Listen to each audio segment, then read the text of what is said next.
Welcome back to another episode of Coffee with Matt. We're live here at Wasco Nursery. It is Saturday morning. Is everything? I guess we're okay.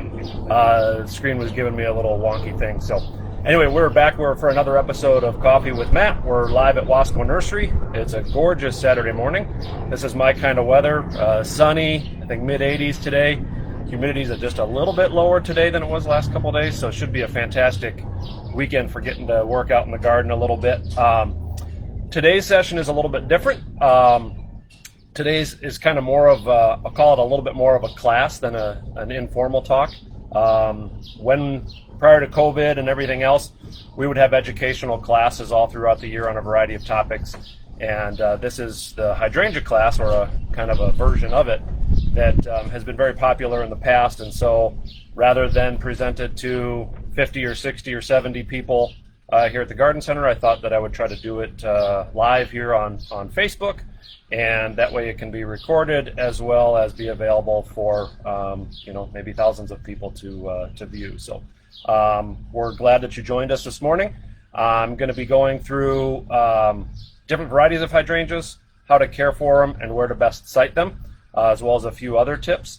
And I'm going to be talking about each of the different groups, but there are many varieties or cultivars in those groups. I will talk specifically about a few of them, but there are literally, at this point, hundreds and hundreds of varieties or cultivars of hydrangeas out there. We carry some of them that are better suited to our area or more popular with our customers. So we'll be talking about that.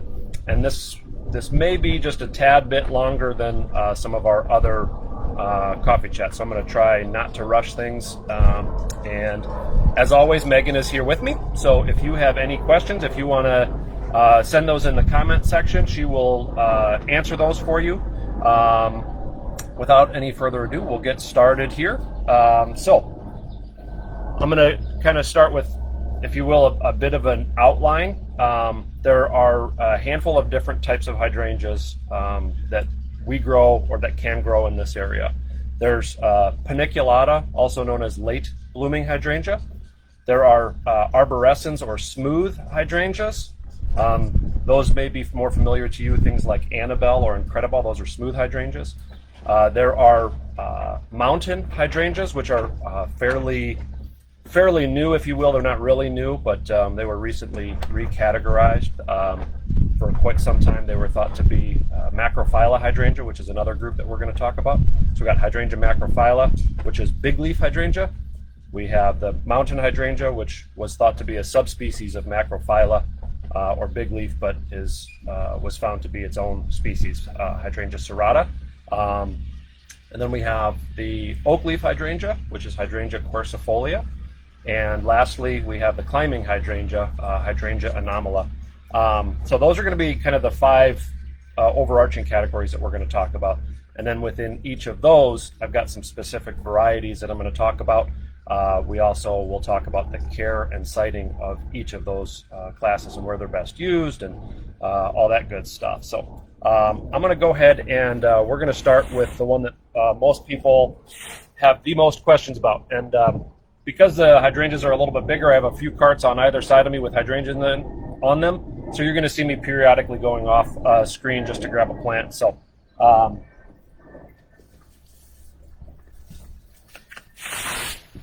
we're going to start with the Hydrangea macrophylla. So these are big leaf hydrangea. These are for sure the most finicky of all the hydrangeas. They're also the most requested and the most desired and all that, and you can kind of see why.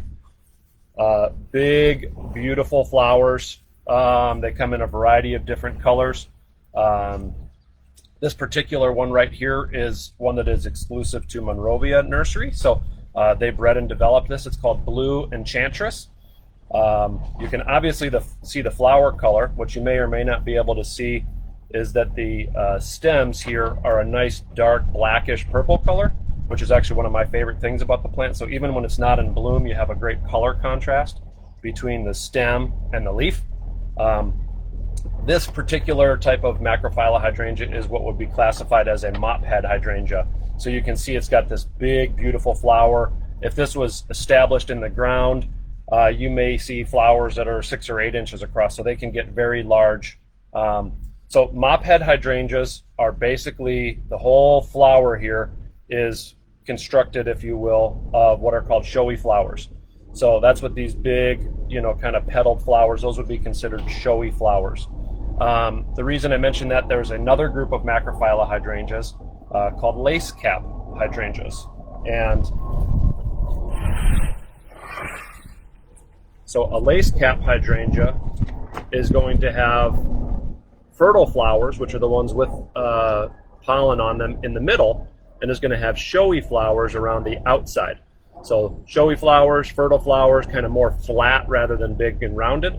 So those are called lace caps. So that's if you hear someone refer to a hydrangea as a lace cap hydrangea or a mop head hydrangea, that's what they're talking about. So one of the things with the showy, the big mop head flowers and all these showy flowers, there really is very little or no pollen on these. So you're not going to attract, the stem is broken. You're not going to attract a lot of pollinators, insects, bees, things like that with mop head hydrangea, because there isn't a lot of food on them for the insects. So big leaf hydrangea like a rich, moist soil. They do not like poorly drained soil. So one of the problems that we have with this type of hydrangea here is our weather can vary. Obviously we can have 80, 90 degrees one day, we can have 40s and 50s the next, that type of thing. But we also have a very heavy clay soil, which these types of hydrangeas do not like, because the soil doesn't drain, and so that they might end up sitting in water, which they don't like. They just like a consistently moist soil. So normally when we would be planting these in our area, we would recommend over digging the hole widthwise, and adding a mixture of compost and topsoil. Or we do have a product that we sell here that's kind of designed specifically for plants like this. It's called Dr. Earth Acid Lover Mix. So it's a planting mix designed for acid-loving plants. It's got compost and fir bark in it, along with, I believe, worm castings and a few other things. So it's very rich. It's well drained with all that fir bark in there, and it is acidic in nature. So this is exactly the type of plant that's designed for. As a side note, I also love to use that for azaleas and rhododendrons, which favor the same type of soil conditions. So if you're going to plant those, first start with the soil. So if you have heavy clay, you're definitely going to have to amend the soil. The better you can amend and break up that clay, the better off you're going to be, or the better off your plants are going to be. So that could be, if you're preparing a new bed, that could be installing a layer of compost and leaf mulch and rototilling that into the soil. That would be a great method.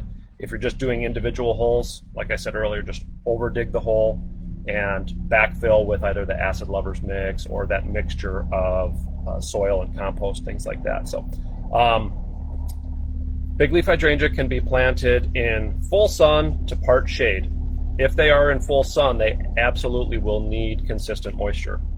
It's not so much that they're not sun tolerant, but again, they don't like that inconsistent water availability, if you will. So if you get a hot 90, 100 degree day and that soil dries out completely, you're going to have problems with the foliage. They're going to start to shrivel, die, things like that.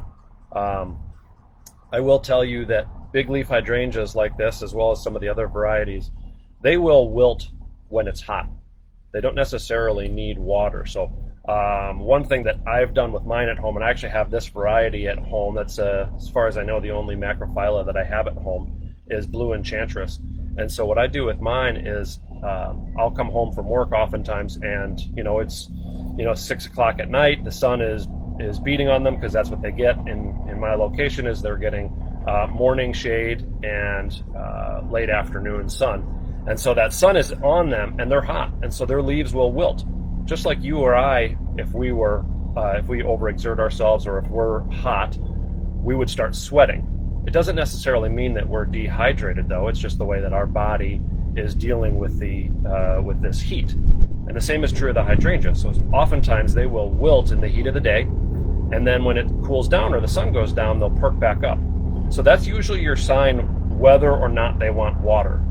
Just because they're wilting doesn't mean they're wet. And so what happens is they wilt, people run and water them, they baby them, and one of two things happen. They either kill it with kindness, because you start to get root rot problems, because it's every time it wilts they water it, and you start to have problems with overwatering. I know this is kind of a strange concept, but one of the things that gets a plant to bloom is actually stress. A good example of that would be in our area. When we have a drought or stressful year, we will see the following year, or sometimes even that year, you will see a higher production of fruit on plants. So around here, one of our native plants that produces a lot of fruit, which is actually more of a nut, is the oak tree. And in periods of stress, drought, things like that, the trees for that year, or maybe for even a couple of subsequent years, will produce more fruit, more acorns. And so hydrangea, one way to get them to bloom is to stress them a little bit. And if you're constantly babying them and watering them and fertilizing them, you might be killing them with kindness, and you might not get flowers for that reason. Let's talk about blooming on these hydrangeas, because if you remember, I started off and said that these are probably the most finicky or fickle of the hydrangeas. So there are Macrophylla hydrangeas that only bloom on old wood. So some of the old-fashioned varieties, I'm going to use the example of Nico Blue. Nico Blue has been around for a long time. I still see it sold at grocery stores and hardware stores and things like that. Hopefully independent garden centers that know better aren't really selling that variety much, but at least for around here. If you're in another part of the country, Nico Blue might be a very good plant for you. But we're in the Chicagoland area of Northern Illinois, and our winters are harsh. And old varieties that only bloom on old wood oftentimes don't bloom here ever. So you may have this big, beautiful, green, healthy plant with lots of foliage, and it may get 3.5 feet tall every year and look super healthy, and you never get any flowers. That's probably why. There are also a group of hydrangeas, Macrophylla hydrangeas like this, that are considered reblooming or remontant. So remontant hydrangeas can bloom on old wood and on new wood. I will put in the caveat that any of the hydrangeas that are remontant always bloom better on old wood than they do on new wood. All right, so just because it's a variety that says that it's a rebloomer or says that it's remontant, it may not still look quite like this one that you see here, which has flowers coming off of old wood and on new wood. But the remontant varieties, at least you have a chance in Northern Illinois of getting these big, beautiful flowers, and we'll talk about how to care for them in order to do that. So, but I want to talk about old wood and new wood a little bit, and I have an example.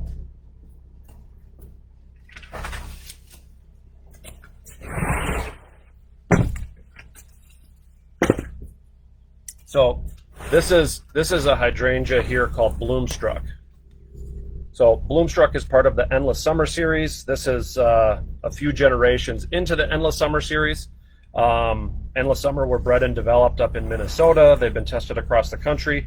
The original Endless Summer in some parts of the country is the best-selling hydrangea out there.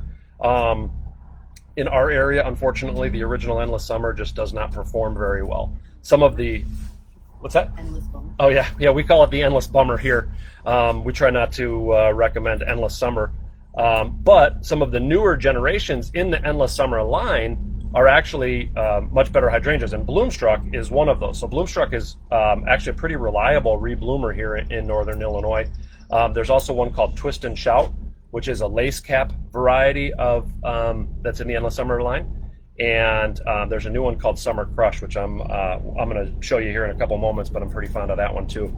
But let's talk about Bloomstruck, and let's talk about reblooming old wood, new wood, all that kind of stuff. So I brought this one up specifically because we did not trim this one back yet this year, specifically for a talk like this. So you can see all of these old dried out stems. This is all of last year's growth.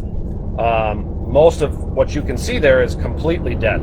So these stems are dead and dried out. And I know it's hard to see. If we were in person, you might be able to see a little bit better. I'll do my best to show you here. But right down here, this growth is coming off of this stem. So this particular stem is dead from where my finger is up. It's basically dead. But from here down, it's alive. And so what we would want to do with a hydrangea like this, I leave these up during the wintertime. I leave all the stems or as much of the stem growth. Maybe I just tip it off and get rid of last year's flowers, or just the kind of furthest extent of the new growth.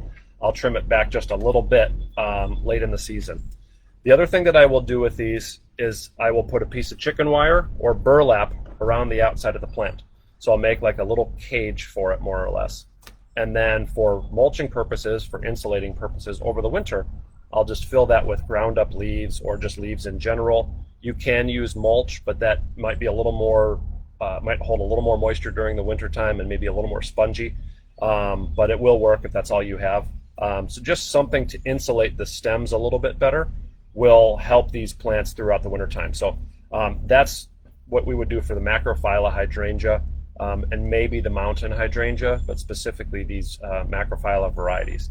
Then what I'll do is early in the season, usually in mid-April, I'll take the cage off. I'll start to pull all any leaf matter or whatever I filled it with, kind of spread all that out into the garden, and then just let the plant start to wake up on its own. At that point, I'm going to start to be able to identify where on the stem is alive, because you'll find buds that were formed last year all the way up the stem. They're opposite, so you're going to have, that means two buds on either side of the stem in the same spot, and up again and up again. And so last year's buds formed in the fall, so they were alive and healthy in the fall, but then over the winter maybe some of those tips died back. And so you have to start traveling down the stem, and just like I showed you on that stem, it might be an 18-inch long stem, and the lower 6 inches might be alive and healthy, and the upper 12 inches might be dead and dried out. So at that point, we would go ahead and trim those back. And so in this case, again, I know it's hard to see, but I would go in here and I would snip that stem and just leave that nice healthy growth right there. That way, so that is what's called old wood. So that new growth that comes off of last year's stem, that's considered old wood. So all of this stuff is old wood. If it's a stem that comes directly from the ground, that's going to be considered this year's wood or new growth. And so when we talk about hydrangeas that bloom on old wood, that's what we're referring to. It's the new growth that comes out of last year's stem, and those always bloom better than a new stem, than new growth coming out of the ground. So when you have those varieties like Nico Blue, like I mentioned, everything dies back and all you get are new stems, new growth. And that new growth in Nico Blue, it's never going to bloom because they only bloom on old wood. I've had customers who have come to me after 8 or 10 years and said that Nico Blue has never bloomed. They've had it in the ground for 8 or 10 years, and what can they do? And the answer is dig it up and put in something that will bloom. So let's talk a little bit more about these guys. This is another variety here. This is the one that I had just mentioned, also part of the Endless Summer collection. This is called Summer Crush. These flowers are absolutely gorgeous. Bright pink with kind of a greenish center, very vibrant colors. So I want to talk a little bit about flower color in these hydrangeas, because some of you may be familiar with the concept of changing the color in hydrangeas. So hydrangeas have the unique ability to change their flower color based on the soil acidity, or the available aluminum in the soil is actually what makes hydrangeas blue or pink. So with these guys, they're almost basically like a built-in pH meter for your garden. So when the garden soil that the hydrangeas are planted in, when it is more alkaline or higher in pH, you're going to tend to see more of the pink colors. When the soil pH is lower or more acidic, you're going to tend to see more of the blues and purple colors. So if you buy a hydrangea that's blue and you want to keep it blue, you're going to have to continue to acidify the soil. At least in northern Illinois here, without doing a soil test, I could all but guarantee that you have a soil pH above 7.0, which would make it more basic. So you're going to have to acidify if you want to get that blue or purpley color. You're going to have to do that. It's always best to do that well before blooming, so you can start that at the beginning of the year. But there's really no bad time to acidify the soil, so you can do it a couple times a year. You can do it in the fall so that the soil acidifier will break down and work its way into the soil. Using that acid lovers mix that I had mentioned is going to get you a good start, because as that fir bark breaks down, that's naturally acidic anyway, so that will help.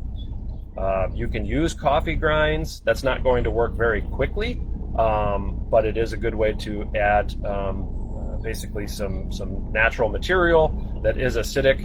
It's also a good use of your coffee grinds.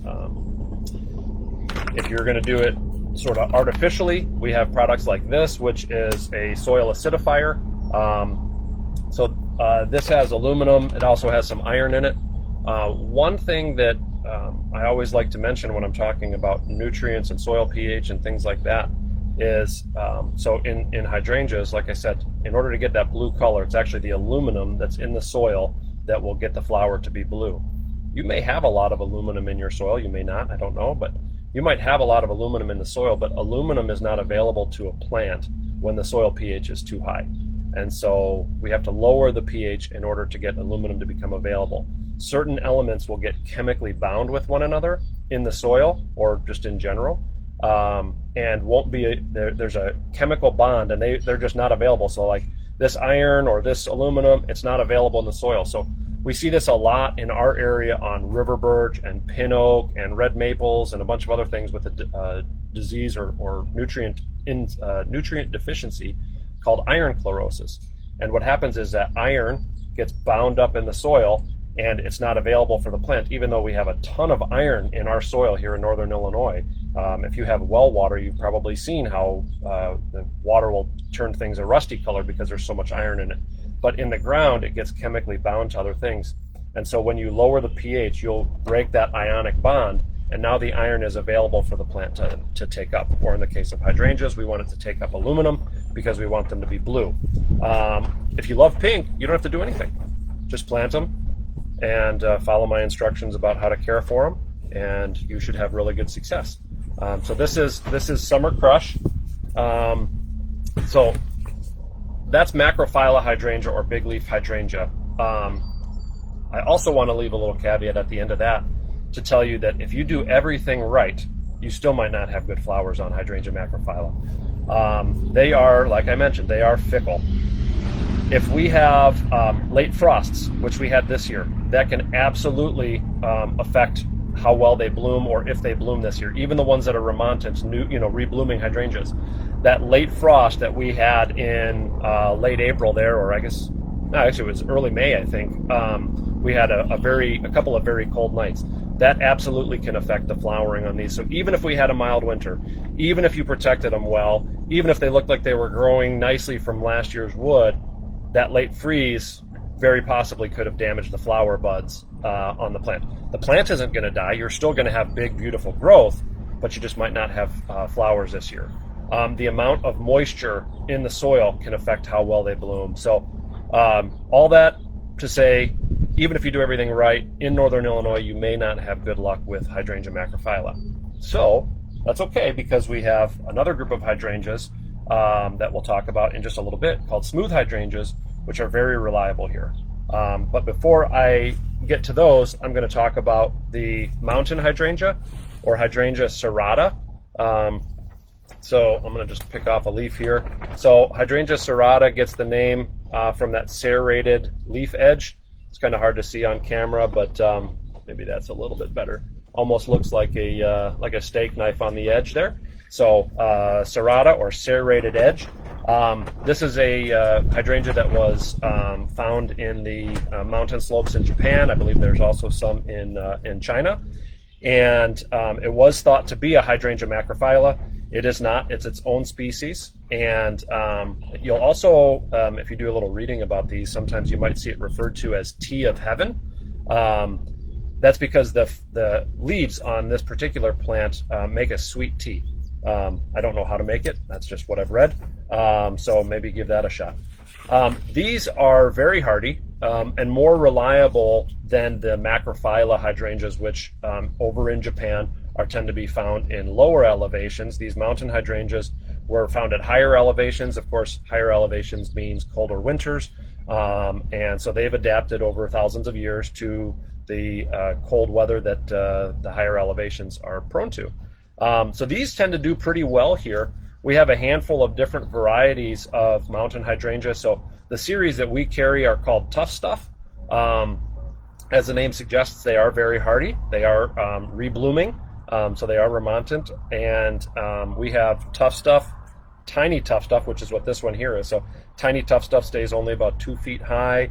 Nice moundy plant. Again, it has that lace cap configuration on the flower. So it has the showy flowers around the perimeter and those fertile flowers on the inside. And very pretty plant. This is another one that will change with the soil pH. So this particular one right now is a nice bluish color. If we planted it in our soil here and didn't do anything to it, it would eventually turn pink. If you want to keep it blue, just add that soil acidifier to it. But really a very pretty plant. So we have Tough Stuff, Tiny Tough Stuff, Tough Stuff Red, and a variety called Tough Stuff Aha, which is kind of an interesting multicolored one. So if you've had bad luck with the Macrophylla hydrangeas but aren't ready to give up on them yet, maybe try the Tough Stuff series because they tend to be a little more reliable than the Macrophylla hydrangeas. They're still not as reliable as some of the other ones that we're going to talk about, but they're really neat plants. We love to use them in the landscape. Their short stature, at least on this one, on Tiny Tough Stuff, also makes it a nice plant for the garden. I'll just kind of show you here real quick. I don't know how well you can see on this leaf here. The end is kind of brown and tattered. It's nice and green over here, and this is what happens with inconsistent moisture. And so even out here in the garden center, we get a 90-degree day and all the available moisture in the pot is used up, and we have to run our sprinklers or try to water them. But occasionally they go an hour too long being dry. Something like this can happen. Or maybe we get 3 straight days of rain and they're basically sitting in water, and this can happen. So they, like I said, they are a little bit more fickle plants. All right, so let's talk about smooth hydrangeas now. So smooth hydrangea is actually the only hydrangea that's native to Illinois. If you go down to Starved Rock, you will see native smooth hydrangea growing kind of on the forest floor, limestone, cliff type areas. You will find smooth hydrangea growing. We do sell the native smooth hydrangea. We also sell a handful of cultivars of smooth hydrangea. Smooth hydrangea will bloom on new wood. So you can cut these all the way down to the ground and they will bloom reliably year after year with little or no real effort. You can leave last year's stems. They oftentimes will grow back from last year's growth, but they also the stem kind of tends to be a little bit more weak or deteriorated. And so if you don't trim them back, especially with some of the taller varieties, sometimes they tend to kind of flop open more. So I usually like to take mine and cut them about in half every year. That seems to be a good method, but some people don't want the height. They'll trim them all the way down to the ground. That would be real good too. So this particular smooth hydrangea that I brought up here is called Mini Mauvette. This is part of a series called the Invincibelle series. It doesn't have any flowers on it yet, so I'm just going to kind of show you the tag there. Try to get it in the sun so you can see it a little bit, but nice bright pink flowers. This is a shorter in stature smooth hydrangea. So this one is only going to get about 24 inches tall, maybe 36, with really nice pink flowers. Kind of a sort of a mauve pink color, darker buds open to a lighter pink flower. This has been very reliable in my yard. I've had little to no issues with it at all. There are a handful of insects that'll munch on the leaves. None of them do any real damage. Occasionally you'll get a little bit of a leaf spot, like this year when we've had so much rain in the springtime. Some of the earliest leaves that came out, some of them that are down at the bottom, may have a little bit of brown spotting. In fact, I think when I show you Incredible hydrangea in a moment, some of those leaves have a little spotting on them. That's harmless. It's weather related. Again, has to do with there being so much moisture, and I wouldn't really worry about that at all. It's not anything that you have to spray for. It's not anything that you have to do. So I would just let that go and don't worry about it. Okay, so this is Mini Mauvette. As far as care goes, you do not have to acidify the soil at all. All you need to do is get them established. Again, they do like a kind of a rich soil with good consistent moisture. They are certainly more forgiving in terms of really everything, winter weather, heat, drought, all of those kind of things, much more forgiving than Macrophylla hydrangea, but still would like a consistently moist soil. So if it's exceptionally dry, you may need to amend that. You might need to water them periodically, even once they're well established. These can be grown in full sun to full shade, basically. They're going to do best in part shade to part sun. All right, so you can stretch it, but if you go into full shade, you may not get as many flowers as you would in part shade. If you go to full sun, you're going to have to be a little bit more conscientious about water and consistent watering and some of those types of things. But they will do well in both. I have Incredible hydrangea, which I'll show you here in a moment. I have that at home. It gets shade in the morning, and then it gets all late day sun, so very hot sun. They're well established and they're doing just fine. You may have to do a little more watering on these to get them established for the first couple of seasons, but once established, they tend to be fairly, I won't say drought tolerant, but certainly tolerant of the hot afternoon sun, that type of thing. But if we get into very dry, hot periods, which here in Illinois can happen, typically July, August, sometimes in September it gets real dry, may not be as hot, but when we get into those periods, you're going to want to give them some extra water. They don't like drought, but they are okay with the full heat and sun if there's some available moisture. So this one is called Invincible Mini Mauvette.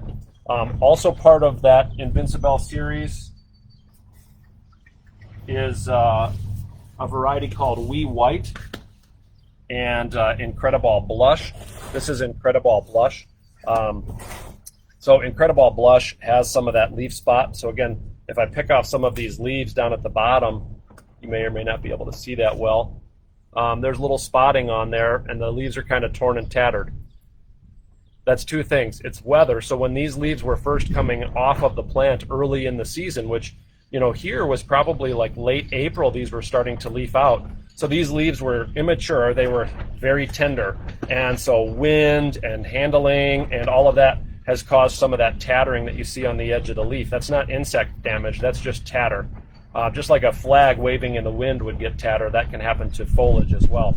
And then the spotting is just, again, here in Northern Illinois this year, we had several weeks in May where it seemed to rain every single day. And so we're seeing a lot of fungal diseases. I posted on May 27th on Facebook, on our Wasco Facebook page, about a leaf disease called anthracnose. Specifically, we're seeing a lot of that on maples. There's a lot of anthracnose diseases that plants can get, but maples, and this year and all of the moisture that we have, you're seeing a lot of that. So if you're seeing that and you're concerned, check out my post from 5/27, and that'll give you everything you want to know about anthracnose. But this is harmless. Even though that leaf looks tattered and kind of nasty, all of the new growth that's on top up here is beautiful and healthy and doesn't have the leaf spotting because the weather conditions have improved. We don't have 27 straight days of rain or whatever happened earlier in May, and we don't have these leaves are hardened off. They're a little more mature, so they're sturdier, and so they're a little more tolerant of the wind and things like that. So, but this is Incredible Blush, which is a standard size, so about 3.5 feet tall, smooth hydrangea. It's just budded up right now, so these are flower buds right here and right here, and this is going to be a real nice light pink color. So this is one of my favorites. I like Incredible Blush a lot. And then the original Incredible plant is right here. Many of you may be familiar with a variety of smooth hydrangea that's been around for literally about a century, called Annabelle. It was a garden favorite around here for many, many, many years. I still have people coming in asking for it. It is not a bad plant at all. But Annabelle has very large white flowers. It's very free flowering. You get a lot of flowers. It's very hardy, very reliable. But one of the things with Annabelle is that it tends, when it's got its big flower on top, it tends to flop open specifically after a rain event. Sometimes just because of the weight of the flower, it just falls open. So with some of the new breeding efforts, there was a hydrangea breeder who was working on stem sturdiness, And so that's where Incredible came from. So this is a proven winner's introduction, and it's basically an Annabelle hydrangea on steroids. It gets about 4 feet high, so it gets a little taller than Annabelle. Its stem is sturdier. It's just got a stiffer stem, so it's less prone to falling over or flopping. And its flower is actually bigger. So it seems counterintuitive that a plant with bigger flowers would have sturdier stems, but it does. Probably because that flower is so big, the plant had to kind of develop that sturdy stem. So sturdier stems, big, huge white flowers. Again, basically full sun to full shade. Part shade, part sun is probably going to be best.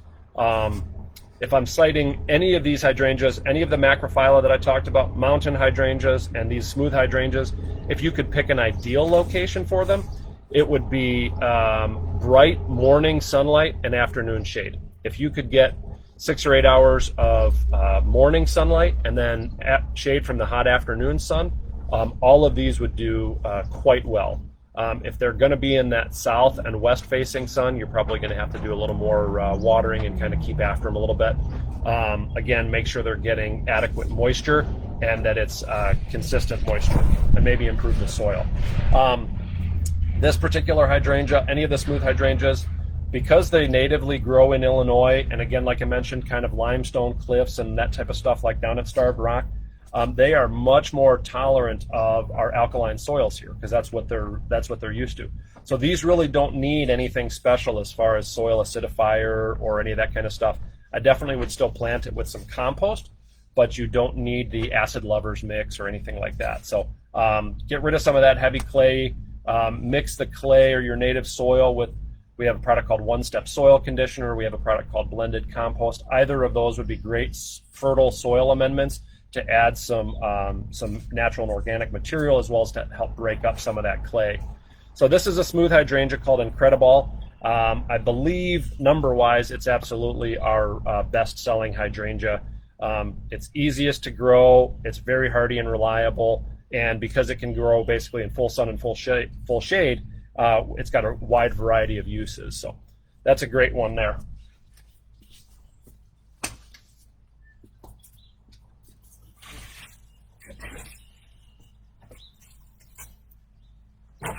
All right, so this is, I only brought one example of oak leaf hydrangea, but we do have, I don't know, at least 8 or 10 different varieties of oak leaf hydrangea. But oak leaf is absolutely one of my favorite plants, really, in general. It would love part sun to mostly shade in our area.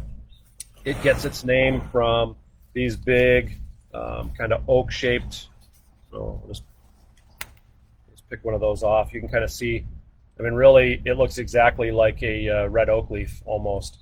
And so it gets its name from that. Oak leaf hydrangea also have, which you really can't see on an immature plant, but as they mature, they have beautiful exfoliating bark. So it's kind of a tan and brown exfoliating bark. So the stems are just as pretty as the leaves and the flowers and everything else. Oak leaf hydrangea also is one of our bigger hydrangeas. Depending upon the variety, they can get anywhere from 3 feet on some of the shorter varieties like Munchkin and Peewee, up to 6 or 8 feet tall in our area on some of the larger varieties like Snow Queen or Alice, or just the straight species of oak leaf. They tend to have a lot of character to them. The branches kind of do all sorts of different things, kind of go off in various directions. So it's definitely a specimen plant. It adds a lot of character to the garden. It's one of the few hydrangeas that has any nice fall color. These leaves will turn yellow and then a nice, typically like a maroon or burgundy color. Sometimes we'll see orange and bright red in there, but really nice fall color, beautiful stems, really cool leaf texture, and then flowers. So typically oak leaf hydrangeas bloom on old wood. They're another one of those that with some of these late frosts and weird weather patterns, even though the stems survive the winter, you may not get flowers some years. So I always tell people with oak leaf hydrangea, use it for the leaf, use it for the stem, use it for the character that it has. And if you get flowers, that's just an added bonus. I would say at home on mine, I have one, I probably get flowers every third year. It just depends upon what the weather's doing and everything else. There's really no good way to do anything with those. But our customers have very good luck with oak leaf hydrangea. Once they're established, they tend to live for many, many years. Really a very cool plant. This particular oak leaf is called Jetstream, but we have a bunch. We have some beautiful Alice oak leaf out there. We have Munchkin, which is a short one. We do a variety called Gatsby Gal, which is really cool. And again, this one's called Jetstream, which is pretty neat. So that's oak leaf hydrangea. Nothing real particular with them. They do like a little more acidic soil, but the soil pH is not going to affect flower color at all. They're always going to be white. Some of them will fade to a nice pink. Some of them just are white, and then the flowers, kind of dry up and fall off.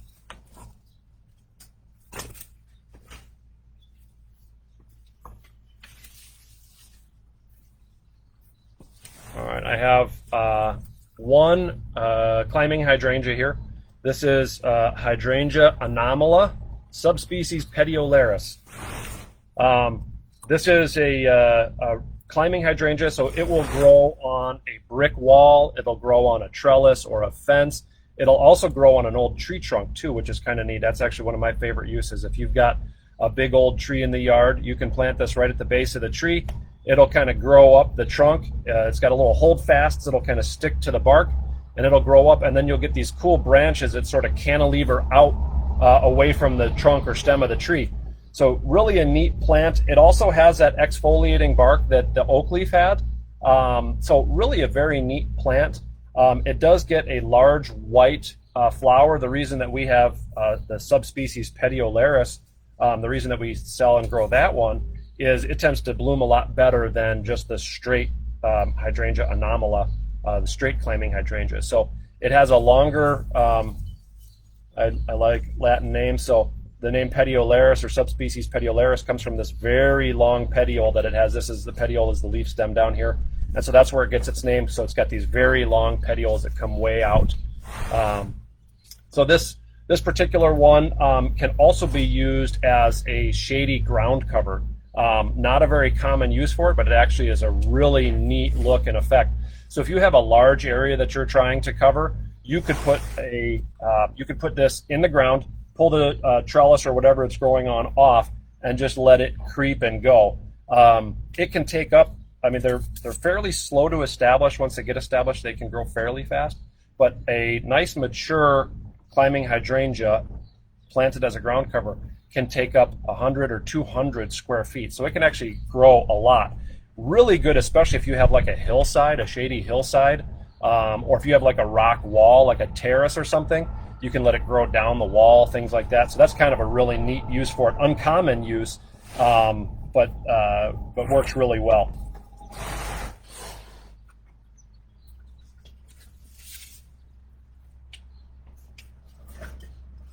So not sure if I necessarily saved the best for last, but our last group of hydrangeas are the Paniculata hydrangeas, and they might be the best hydrangeas for Illinois. We tend to have hot, humid summers. We have a lot of heat here. Not everybody has shady spots for some of the other hydrangeas that I've talked about. Paniculata, or late flowered or panicled hydrangea, these plants can be planted in full hot sun. They, in fact, we field grow a handful of these varieties. This one right here is called Limelight, and although this one was grown in a container, we field grow these. We put them out in the field in a wide open. We're out well west of Chicago. It's basically farmland out here, and so they are open and exposed and get sun from morning till night.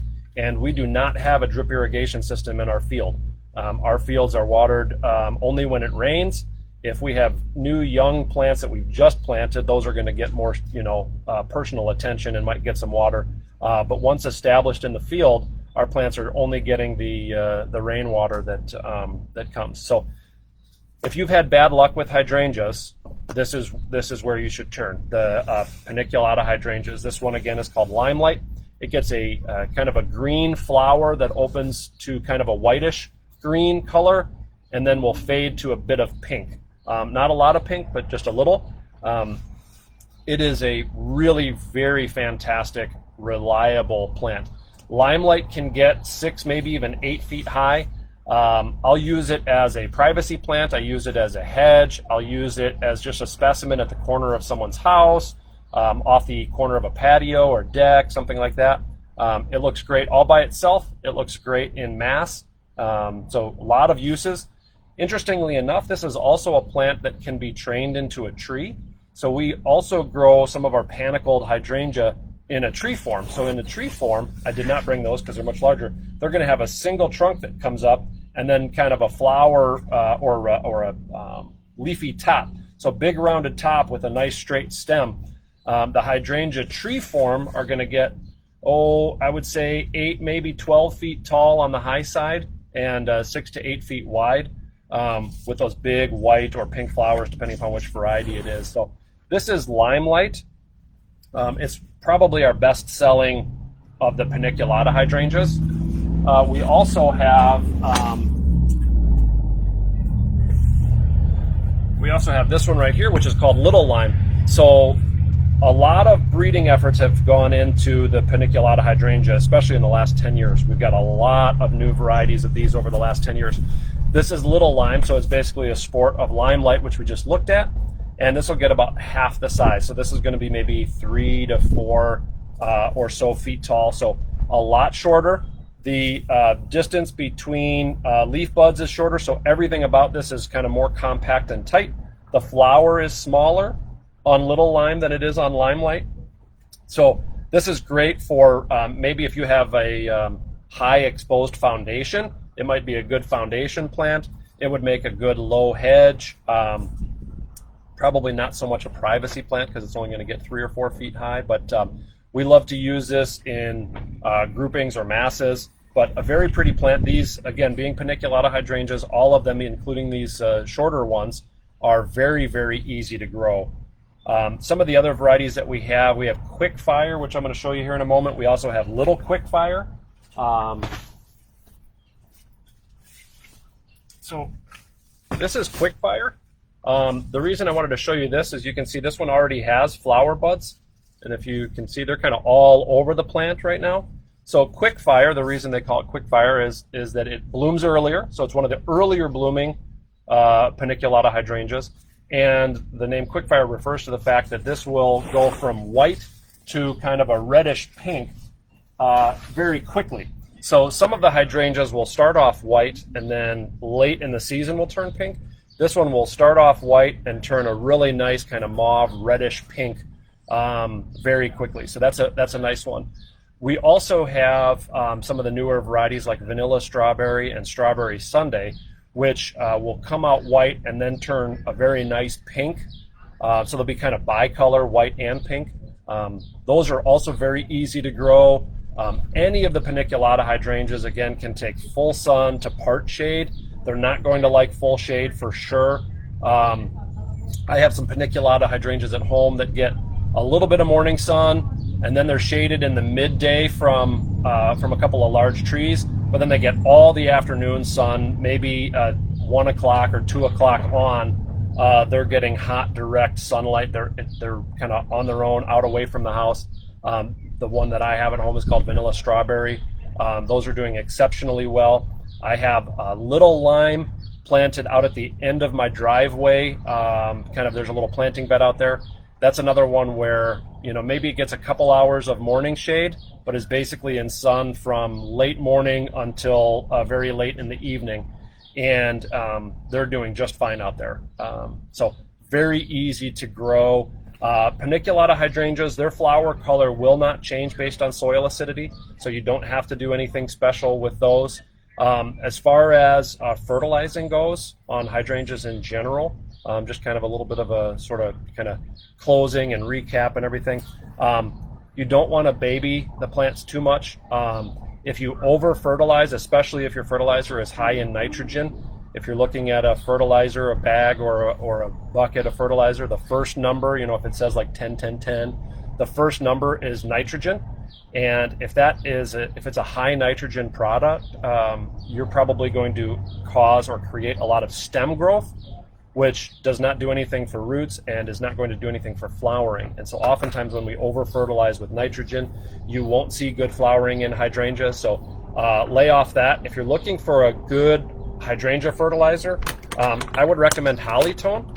Hollytone is organic. It's a kind of a slow release. Because it's organic, it breaks down with bacterias and kind of almost like compost does. So you're not going to sort of juice up a plant by using Hollytone. It's a 4-3-4 fertilizer, so it's not very high in nitrogen. It is designed for acid-loving plants.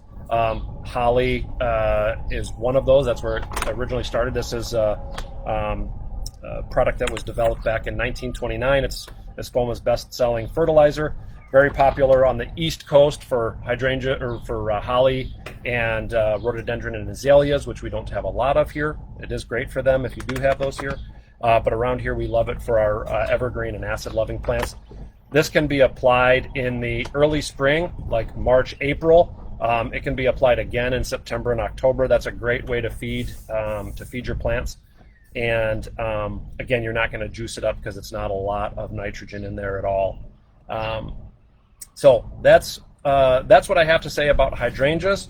If you have any other questions about any of these plants, come in and talk to us. Everything that I talked about today, we have in stock, and probably 40 other varieties of hydrangeas, I would say at least, that we have in stock. So there literally is a hydrangea for every application, from a small tree all the way down to tiny tough stuff.